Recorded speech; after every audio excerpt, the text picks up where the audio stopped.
বাংলাদেশের ক্রীড়া সাংবাদিক গুলা এক একটা ক্রিকেটটাকে এরা ধ্বংস করে দিচ্ছে, এখন ক্রিকেট বোর্ডটাকেও ধ্বংস করে দিতে যাচ্ছে। ওদের কোনো কিছুতে মন ভরে না, ওরা এই চাই ওই চাই, এদের কারণে এই ক্রিকেটটা ধ্বংস হয়েছে, ক্রিকেটাররা ধ্বংস হয়েছে। বাংলাদেশ এক সময় কত ভালো খেলতো না, কথা কি ভুল কইছি? বাংলাদেশ এক সময় কিন্তু অনেক ভালো খেলতো। এই রিয়াসত আজিম আর কিছু সাংবাদিক আছে, মানে এরা সাংবাদিক না তো, এরা হলো সাংঘাতিক। এরা উল্টা পাল্টা নিউজ করে, কইরা দেশের 12টা বাজাইছে, দেশের ক্রিকেটের 12টা বাজাইছে, ক্রিকেট বোর্ডটাকে এখন কলঙ্কিত করতেছে। সবাই তো কন্টেন্ট তৈরি করে কারা? যারা ভিউ পাবে, টাকা ইনকাম করবে, তারাই তো নাকি? সবাই তো কন্টেন্ট তৈরি করেছে এই কারণে, আমি আপনি বা যারা কন্টেন্ট তৈরি করে সবাই তো টাকার জন্য, ভিউয়ের জন্যই করে, তাই না? এখন যদি কেউ বলে থাকে যে আপনি ভিউয়ের জন্য, এটা অপরাধটা কি?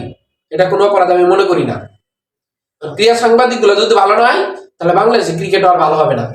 সময় থাকতে ভালো হয়ে যান, তাহলে দেশটা বাঁচবে, দেশের ক্রিকেটটা বাঁচবে। আপনাদের দেশের সংবাদ, উল্টাপাল্টা সংবাদ আমরা শুনতে চাই না। ভালো নিউজ করেন, কিভাবে ক্রিকেটের উন্নতি হবে সেটা নিয়ে কাজ করেন। কাউকে বিবৃতি করার অবস্থায় পারবেন না, কাউকে নিয়ে উল্টাপাল্টা সমালোচনা করবেন না, কথাটা মাথায় রাখেন।